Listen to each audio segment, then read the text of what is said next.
Next question. A lift is going up. The total mass of the lift and the passenger is 1500 kilogram. The variation in the speed of the lift is given in the graph. The tension in the rope pulling the lift at 11th second will be. तो first of all, हमने जो इतना theoretical background किया है, we have spent a lot of time in theory, was just because we can solve some questions orally, right? So few important words. The lift is going up, and I told you anything going up, force is G plus A. Correct? Good. Then मास आपको दिया है 1500, G की value आपको पता ही होता है 10 है, और आपको बोला है कि at 11th second what is the tension in the string, क्योंकि लिफ्ट है, लिफ्ट के ऊपर एक रस्सी होता है, उस रस्सी में कितना टेंशन एट 11th सेकेंड. तो 11th सेकेंड पे ए फाइंड करना पड़ेगा ना, एम तो पता है, जी भी पता है, ए फाइंड करना पड़ेगा. ए फाइंड करना है तो ए मिलेगा ग्राफ से. आपको पता है वेलोसिटी और टाइम का ग्राफ आपको देता है ए, है ना, speed time graph will give you A. लेकिन अब at 11th second, why? Because you see, as you know, you must know, यहाँ पे पहले 2 सेकेंड में एक्सेलरेशन है, फिर 2 से 10 8 सेकेंड का कांस्टेंट स्पीड है, फिर 10 से 12 डी एक्सेलरेशन है. मतलब आपको 11 सेकेंड पे पूछा है, मतलब आपको ये 2 पॉइंट उठा के ए की वैल्यू फाइंड करनी पड़ेगी. You cannot take A from first 2 seconds, क्योंकि कब बोला है 11th second. अगर बोला होता at first second तो you will take value of between 0 to 2. And how do you find out acceleration? Slope of the graph. अगर आपको बोला होता 2 से 10 सेकेंड के बीच में कोई भी वैल्यू, 6 सेकेंड पे A 0 है, क्योंकि कांस्टेंट वेलोसिटी है, तो वहां पे तो सीधा सीधा 15,000 आएगा. 1500 इंटू 10, A तो 0 आएगा ना, तो 15,000 आएगा वहां पे, ये पता होना चाहिए. गुड. तो अब ए फाइंड करना है. ए फाइंड करने के लिए V2 minus V1 upon T2 minus T1, क्योंकि A is slope of this graph. अब आपको 2 पॉइंट, मुझे तो 2 पॉइंट दिख रहे हैं. I see this point as here, this point is 10 time 10 and 3.6 speed is in metre per second. Fine. This point here, ये क्योंकि टाइम एक्सिस पे है, तो ये तो 12, तो उसकी वैल्यू टाइम की हो गई और 0, राइट. तो what you have is V2. What is V2? 3.6, right. गलत. 0. वाई? अरे ये पॉइंट टाइम में पीछे है, ये इनिशियल वैल्यूज है, ये फाइनल वैल्यूज है, ये T1 V1 है, क्योंकि 10 सेकेंड 12 से पहले आता है, और ये T2 V2 है. करेक्ट. तो you need to know this. थोड़ी भी गलती की तो गए. तो this is T2 comma V2. This is what you need to know, right. What is V2? 0. What is V1? मैंने पहले ही बता दिया था, डी एक्सेलरेशन है, मतलब माइनस आना चाहिए था. तो ये माइनस आएगा कि नहीं? अगर उल्टा लिखते तो आएगा क्या? नहीं. तो व्हाट इज T2? 12. T1 10. पक्का 10. तो 10. This is nothing but minus 3.6 by, मतलब कितना? माइनस 1.8. ये आपको हिंट है कि G की वैल्यू 10 नहीं लेनी. यस, 9.8. तो 1500 G की वैल्यू लोगे 9.8, A की वैल्यू माइनस 1.8. तो 1500 इंटू A 15,800 कितना होता है? 15,800 120, मतलब 12,000. 12,000. ऑप्शन नंबर सी.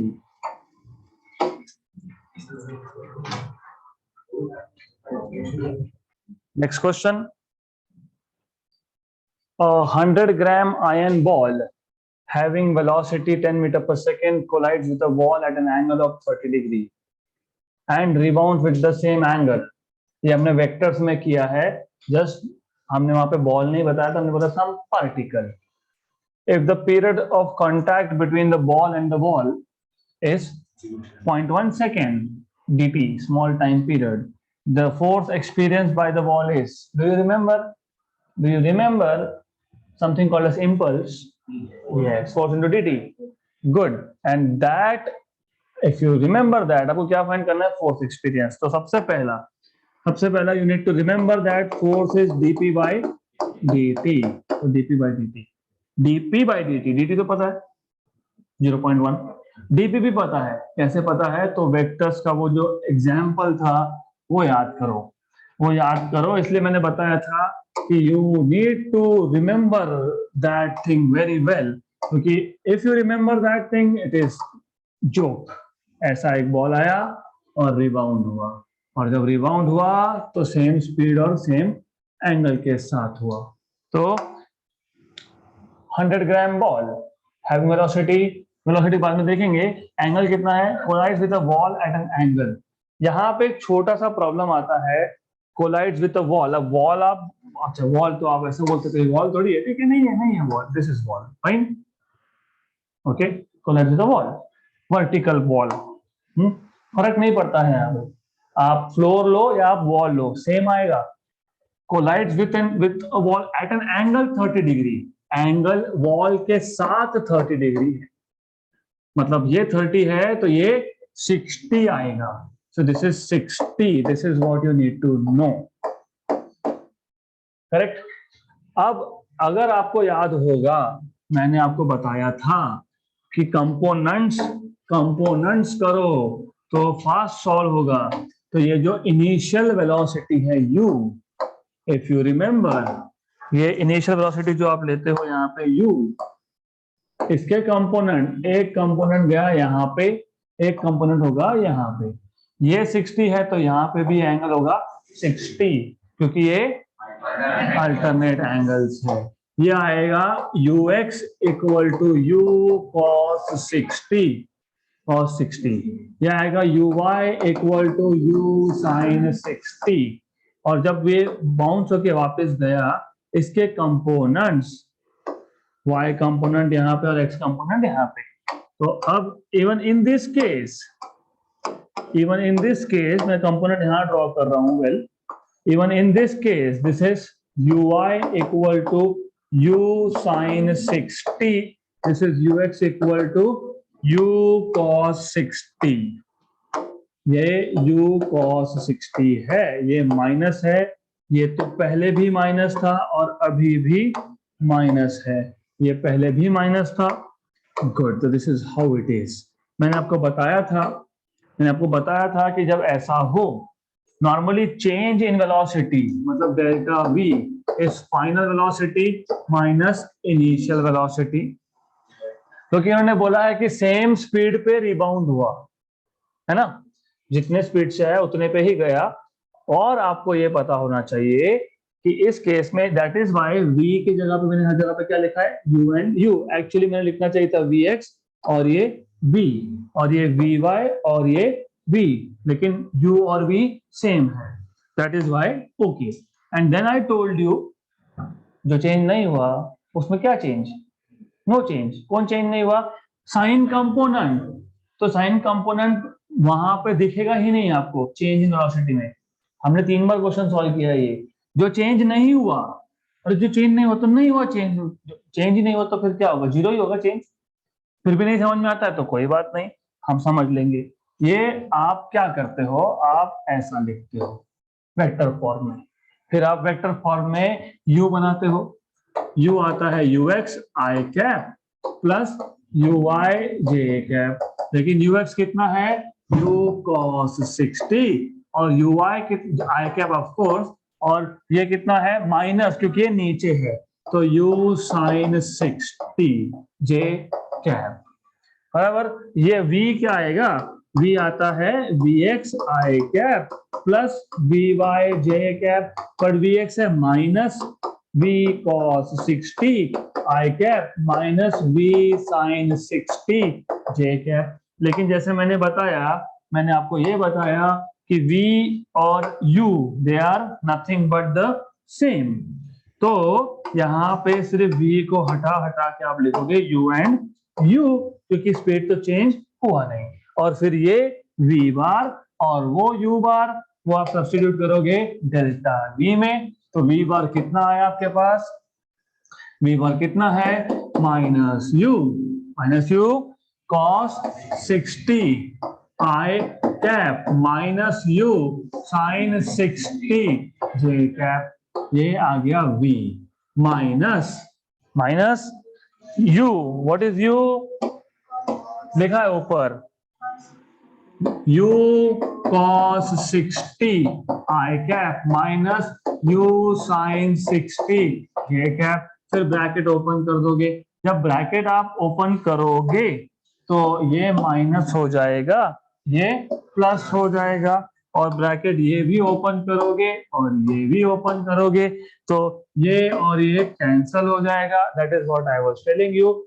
जब चेंज हुआ ही नहीं तो कौन सा चेंज, कौन चेंज नहीं हुआ, y कंपोनेंट साइन कंपोनेंट, तो वो चेंज में दिखेगा ही नहीं क्योंकि चेंज हुआ ही नहीं। आई told you exactly this words, जो चेंज नहीं हो रहा है वो दिखेगा ही नहीं वहां पे, और जो चेंज हो रहा है वो 2 टाइम्स दिखेगा। तो है कि ये minus 2u cos 60 i cap, ये चेंज इन वेलोसिटी वेक्टर है। अगर इसका मैग्नीट्यूड की बात करोगे तो ये आ जाएगा 2u cos 60।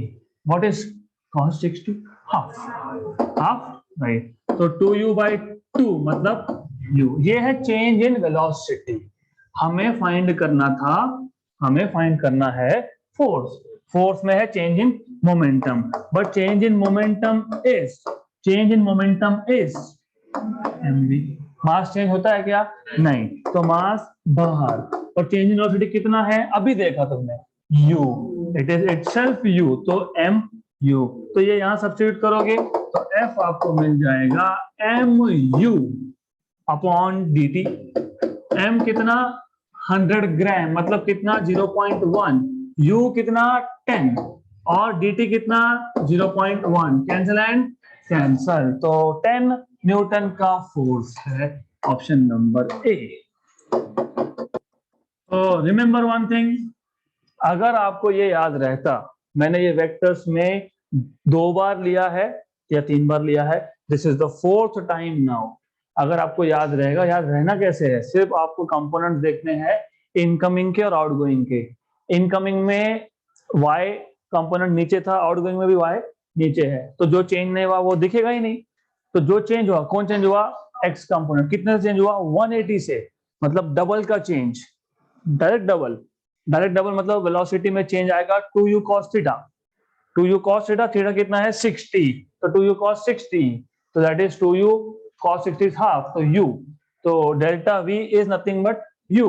डेल्टा v अगर dv चेंज इन वेलोसिटी मिल गया तो dv is u, change in momentum मिल जाएगा आपको, हो गया question solve. Next question, a bullet of mass 5 gram is shot from a gun of mass 5 kilogram. The muzzle velocity of the bullet is 500 meter per second. The recoil velocity of the gun is, मैंने आपको conservation of momentum में ये question, ये theory बताया था मैंने। I told you कि if you have a gun और इनिशियली इस गन में एक बुलेट है which you have not fired yet, you are yet to fire, तो इनिशियल मोमेंटम अगर आपको याद होगा तो 0 था। Initial momentum of gun and initial momentum of bullet both were 0, right, क्योंकि दोनों फायर नहीं हुए, दोनों वेलोसिटी दोनों का 0 है। वेलोसिटी 0 मतलब मोमेंटम 0 होता है, क्योंकि मोमेंटम मास इनटू वेलोसिटी होता है। बट आफ्टर यू फायर तो this bullet starts moving in forward direction. This is velocity of bullet. So final momentum of the bullet is mass of bullet into velocity of bullet. और gun भी पीछे की direction में recoil होता है with some speed v gun, right? And mass of the gun is mg. So this is momentum of the gun. तो ये final momentum अगर आप बात करोगे, final momentum of the gun is final momentum of bullet plus final momentum of gun. So final momentum of the system is momentum of bullet plus gun. Momentum of bullet is mb/vb और gun का है mg/vg, correct. और from law of conservation of linear momentum, linear momentum हमेशा ही conserved होता है, मतलब initial momentum is equal to final momentum. Initial momentum कितना, 0। फाइनल मोमेंटम कितना, mvvb प्लस mgvg। तो 0 equal to mvvb plus mgvg। तो देयरफॉर ये सॉल्व करोगे तो mgvg equal to minus mvvb। Therefore you will have vg equal to minus mvvb upon mg। ये minus आया मतलब रिकॉइल है, मतलब बुलेट फॉरवर्ड गया तो गन बैकवर्ड, इसलिए इसको बोला है रिकॉइल। तो आपको माय एक्सपेक्टेशन इज डायरेक्टली ये पता होना चाहिए, you should know it is mvvb by mg with a negative sign। तो अब in reality answer starts from here। तो vg equal to minus mvvb upon mg। और आपको पता है mb कितना mb 5 gram 5 to 10 power minus 3 kilogram. bb कितना, मजल वेलोसिटी, मतलब वो जब इससे बाहर निकलेगा, पाइप से बाहर निकलेगा, कितना 500। और mg कितना 5 kilo, right. Very good, extremely simple, cancel and cancel. ये 2 0, ये -3, माइनस 0.5 मीटर पर सेकेंड।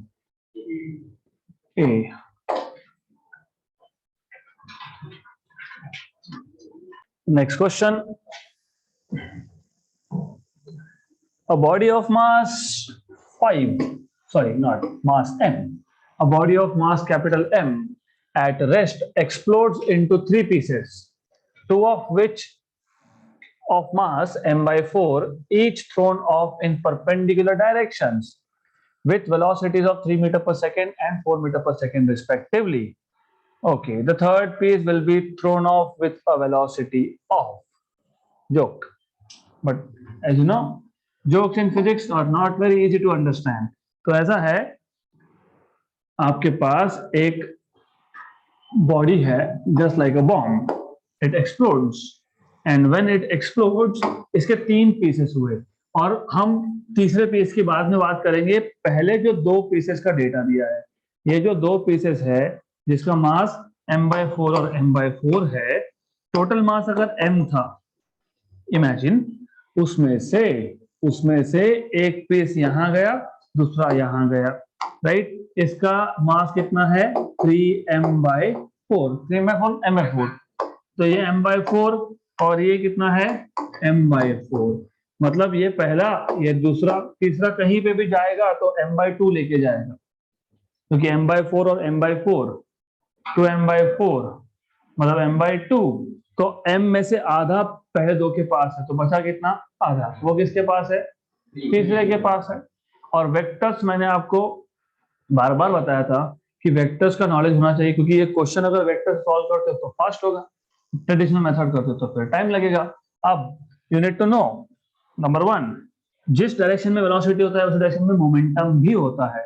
मतलब पहले पार्टिकल का मोमेंटम का डायरेक्शन है ये, क्योंकि आपको बाय द वे तीसरे का वेलोसिटी पूछा है, और तीसरे का पूछा है तो हम डायरेक्टली वेलोसिटी तो फाइंड नहीं कर सकते, क्योंकि हमको कंजर्वेशन ऑफ मोमेंटम ही लगाना पड़ेगा, राइट। दूसरा जो पीस है वो कहाँ गया, वो गया यहाँ पे, तो इसका मोमेंटम क्या है p2। अब तीसरा जो है, तीसरा कहीं पे भी जाए, कहीं पे भी जाए वो होगा तो इसको, यू सी, नहीं, do you see this is hypotenuse, ये डायगोनल है, डायगोनल। तो कहीं पे भी जाए, इधर जाएगा या फिर इधर जाएगा, वो होगा तो ultimately resultant of P1 and P2। क्यों, क्योंकि डायगोनल है, और डायगोनल क्या होता है, रिजल्टेंट होता है। रिमेंबर, अगर नहीं याद है तो अभी याद कर लो। तो ये आ गया आपके पास थर्ड पीस। ये जो थर्ड पीस है P3, अगर आपको अभी भी नहीं समझा तो वेक्टर को मूव करके देख लेना, आप समझ में आ जाएगा मैं क्या बोल रहा हूँ। नीचे का P1 है और ये P2 है, तो P3 होगा P1 square plus P2 square का स्क्वायर रूट, क्योंकि वो हाइपोटेन्यूस। रिमेंबर, जब जब ऐसे वर्ड्स यूज हो, each of them thrown in perpendicular direction. दो अगर परपेंडिकुलर है तो तीसरा पीस अलोंग डायगोनल ही होगा, मतलब तीसरा पीस ये राइट एंगल ट्राइंगल का हाइपोटेन्यूज बनने वाला है, राइट। कैसे? तो P1 और ये वेक्टर है, वेक्टर को आप पैरेलल टू इटसेल्फ मूव कर ही सकते हो, as you know you can move any vector parallel to itself. तो मैंने वेक्टर को पैरेलल टू इटसेल्फ मूव कर लिया। तो what I have done is I have move this vector parallel to itself, मतलब ये अगर P2 था तो ये भी आ जाएगा P2 और ये P3 विल बिकम हाइपोटेन्यूज। तो ultimately what you will get is this. तो अगर आपको समझना है तो ये आ गया आपके पास एक P1 यहाँ पे, राइट। इसी को मैंने यहाँ पे शिफ्ट करके रख दिया, गुड। तो this becomes P1, this becomes P2 and hypotenuse becomes P3. So this is P3 more or less, right? This is P3. अब आपको पता है अगर ये P3 है तो राइट एंगल ट्राइंगल से hypotenuse is under root of P1 square plus P2 square. इसका मतलब ये P3 momentum of third is M3 V3 और ये under root of M1 V1 square plus M2 V2 square. अब interestingly आपको बोला है कि दोनों पीसेस का मास कितना था, m/4 m/4, मतलब मास सेम है। किसका किसका? M1 और M2 सेम है, लेकिन स्पीड सेम नहीं है। तो ठीक है, दोनों का स्पीड सेम नहीं तो अभी क्या करेंगे, सॉल्व करना पड़ेगा। और मैंने बताया आपको टोटल मास इस M1 plus M2 plus M3, फिर M3 कितना आएगा, M minus M1 minus M2 which is equal to M minus M/4 minus M/4, मतलब अल्टीमेटली M/2। तो आधा आधा दो लेके गए तो आधा थर्ड के लिए छोड़ के गए। This is what you are saying here. ये सब्स्टिट्यूट करोगे यहाँ पे, तो इफ यू सब्स्टिट्यूट दिस, आपको अल्टीमेटली तो V3 फाइंड करना है, कर लेंगे, क्या बड़ा, no big deal. What is M3? What is M3? M/2. What is V3 supposed to be found out?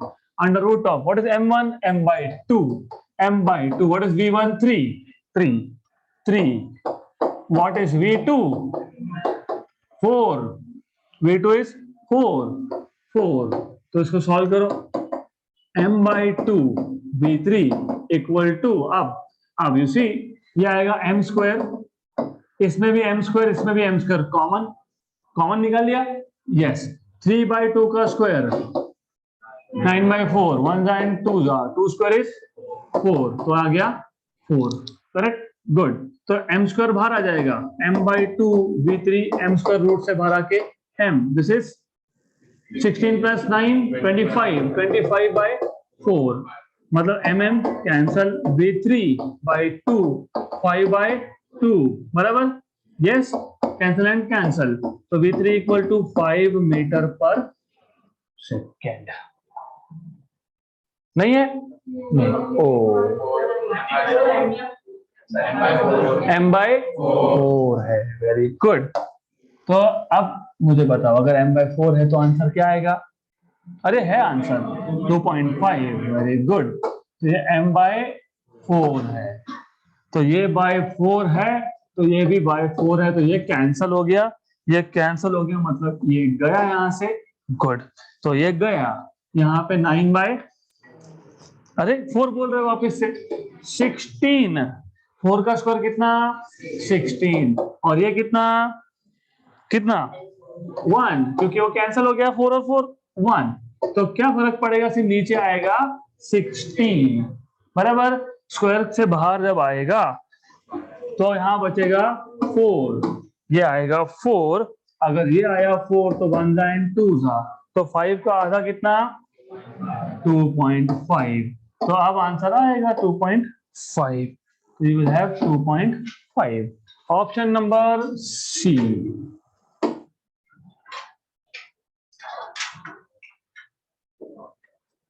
Next question, at a certain instant of time, the mass of a rocket going vertically up is 100 kilogram. If it is ejecting 5 kilogram of gases per second at a speed of 400 meter per second, acceleration of the rocket would be, तो मैंने आपको पहले ही बता दिया था कि जब rocket ऊपर जाता है तो फ्यूल बर्न करता है, फ्यूल बर्न करता है तो मास कम होता है, और फ्यूल बर्न होता है तो गैस भी इजेक्ट होता है, और गैस के इजेक्शन का स्पीड किलोग्राम पर सेकंड में दिया होता है, जिसको हम बोलते हैं dm/dt, दैट इज 5 kg पर सेकेंड। आपको पूछा है एक्सेलरेशन। इफ यू रिमेंबर, मैंने थ्योरी में बता दिया था आपको कि acceleration of rocket when it is going up, if you remember, it is u by m dm/dt minus something। पहले तो चेक करो ये u by m आएगा कि नहीं, नहीं आएगा। क्या आएगा u by, what will be the equation? We have done this rocket propulsion के केस में, मैंने फॉर्मूला लिख के दिया है आपको। क्या था फॉर्मूला, नहीं याद, जिनको याद नहीं, अब हमने थ्रस्ट निकाला टोटल, वहां से स्टार्ट करते हैं। अब मैंने आपको बताया था कि रॉकेट के केस में, if you remember, we have taken a case of rocket propulsion.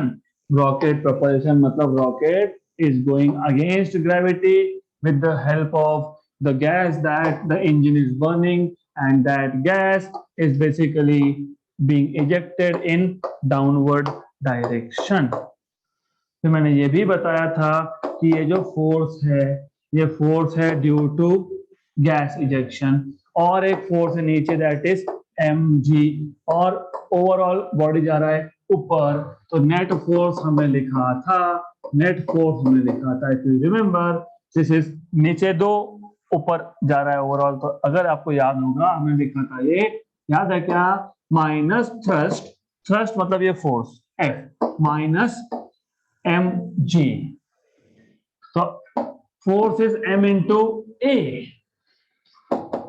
this force will be mass into, oh very good, so ठीक है। If you do not remember, I have to take you to that case over here। देखो लिखा था क्या हमने कि ये force है F, ये माइनस mg, फिर ये कहां से आया, force m into a is dv/dt, लिखा होगा कहीं तो, ओके, नहीं लिखा तो मैं बता देता हूं, ये कहां से आएगा, ये आएगा F equal to m, do you remember for Newton second law, yes, फिर इसको आप ऐसा लिखते हो mv/dt,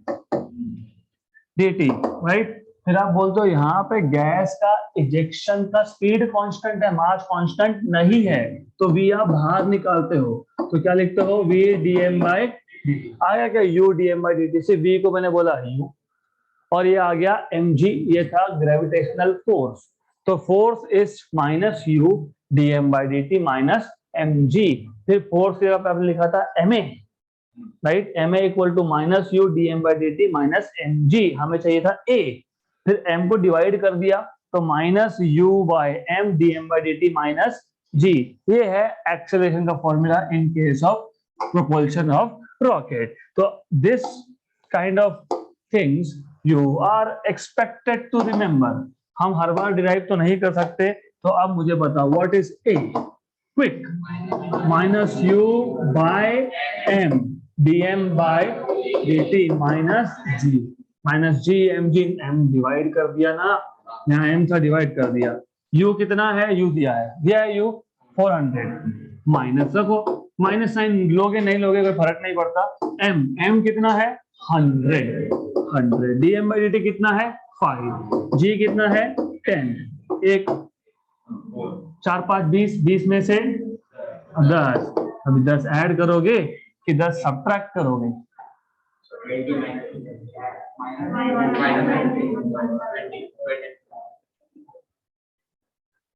u 400 metre per second, m 100, तो 400 by 100 is 4, dm/dt is 5, 4 5 20, g की वैल्यू 10। अब मैं ये पूछ रहा हूं कि ये -20 -10 होगा कि ये 20 -10 होगा? माइनस, तो आंसर क्या मिलना चाहिए? -30। कहाँ है -30? Where is 30? I don't see 30. So we are not getting right answer is because ये जो फॉर्मूला हमने डिराइव किया ना, तब उसमें ये जो माइनस साइन है, ये minus sign dm by dt के साथ आता है। क्यों आता है? क्योंकि the mass is decreasing with time. Why? Because if the rocket has to go up, it has to burn the fuel. It has to burn the fuel and the gas ejected will be of course in downward direction. Yes, but minus sign is also attributed to क्यों है? Because mass is decreasing with time. तो अगर आप magnitude लेते हो तो in that case you will get a equal to, if you take mod, okay? तो mod तो ये माइनस छोड़ोगे, ये माइनस ये वो नहीं छोड़ सकते, वो ग्रेविटी का डायरेक्शन बताता है आपको। So you have to forget about this. So u by m is 400 by 100, so it is 400 by 100 and that is how much? 5 minus 10, अभी आ गया 10 metre per second square. Next question. Good. तो if you have understood all the theory part that we have done so far, ये question orally solve होता है। 3 equal weights, very good, equal मतलब ma equal to mb equal to mc, याद रखना, of mass 2 kilogram, और भी अच्छा 2 kilogram 2 kilogram 2 kilogram, total 6 मिल गया, very good. Each are hanging on a string, मतलब ये सेम स्ट्रिंग है, ए और बी के बीच में तो सेम स्ट्रिंग है कम से कम, passing over a fixed frictionless pulley as shown in figure. The tension in the string connecting B and C, मतलब यहाँ पे टेंशन फाइंड करना है आपको, you are suppose to find tension over here, right? तो आप क्या करेंगे? I will tell you this question with a shortcut method. So first of all, if you remember the formulas that I told you, how to derive formulas, अगर याद होगा आपको, तो ये बहुत फास्ट सॉल्व होने वाला है क्वेश्चन, अगर आपको याद है ऑफ कोर्स। तो you need to remember free body diagrams for that। तो आपको पहले तो फ्री बॉडी डायग्राम याद होना चाहिए, आपको ये पता होना चाहिए how to find out acceleration directly. तो हमारे पास क्या है? हमारे पास यहाँ पे एक स्ट्रिंग है और इतना ही स्ट्रिंग यहाँ पे है, ये सेम स्ट्रिंग है, जैसे सेम स्ट्रिंग। उसके बाद एक ब्लॉक है और ये नीचे और एक स्ट्रिंग है, देन ये सेम स्ट्रिंग पुली के ऊपर से भी जा रहा है, गुड।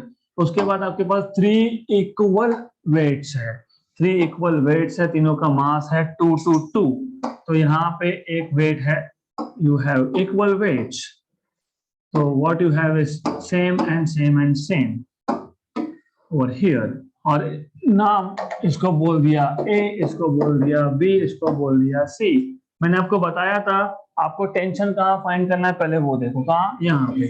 तो यहाँ पे क्या है? T2 और यहाँ पे क्या है? mcg, mass of Cg, right? Then बहुत सारे इक्वेशन सॉल्व करने पड़ेंगे जो हमको नहीं करने। Ultimately, do you remember I told you something called as end point method? Very good। और वैसे भी हमको टेंशन भी वहीं पे फाइंड करने के लिए बोला है। तो ओवरऑल तीनों के मासेस सेम, तो कौन सा साइड नीचे जाएगा? बी और सी का या ए का? वेरी गुड, ये नीचे जाएगा, ये नीचे जाएगा तो सी भी नीचे जाएगा। तो मैंने आपको बताया था कि अगर एक सिस्टम नीचे जा रहा है तो ज्यादा सोचना ही नहीं, T2 equal to mc g minus a, g की वैल्यू 10 ले लेंगे हम, डिपेंड करता है, देखते हैं बाद में 10 लेते हैं कि क्या, बाद में देखेंगे। अब यहां तक अगर क्लियर, तो a तो लगने वाला है और m की value you know it is 2, mass is 2, क्योंकि तीनों 2 2 2 है। डू यू रिमेंबर मैंने बताया था acceleration is net force upon total mass. अभी नेट फोर्स यहाँ पे 4g, क्योंकि ये 2g और ये 2g, ये 4g नीचे है और इसका 2g ऊपर क्योंकि वो अपोज कर रहा है, तो 4g माइनस 2g, तो net force upon total mass. तो यहाँ पे आप लिखोगे पहले तो net force upon total mass. Net force is 4g, और ये कहां से आया 4g और 4g? It is coming from, लिख देता हूं मैं, I will write it down for your understanding. This is mb plus mcg minus mag। mb plus C ये ड्राइव कर रहा है और ma अपोज कर रहा है, तो दिया आ गया net force upon total mass ma plus mb plus mc। Right, ये ओरली होता है, but I am telling you कि कैसे करोगे, क्योंकि ओरली कैसे होगा, 4g माइनस 2g, 2g बचा ऊपर, ये आ गया 2g और नीचे आ गया 6g/3। तो डायरेक्टली सिर्फ फिगर देखते से, अच्छा 2 2 2, ये 4g, ये बेसिकली 2g, 4 में से 2 गया 2, राइट। तो 2g by total mass is 6, तो a इज g/3, तो a इज g/3। जैसे ये g/3 समझ में आ गया, तो g मतलब g/3 मतलब 2g/3। ये mc g माइनस g/3 मतलब ये 2g/3, तो ये 2g/3 और ये mc, बराबर, करेक्ट। अभी ये भी तो 2 ही है, तो 4g/3, राइट, करेक्ट। अगर आप, इफ यू टेक g की वैल्यू एज 10, 40/3 13, है ना, 39/3 इज 13, तो 40/3 इज रफली रफली 13, है क्या 13, खत्म। So it is 4 into 10/3, that is 13 Newton roughly. So that's it for today.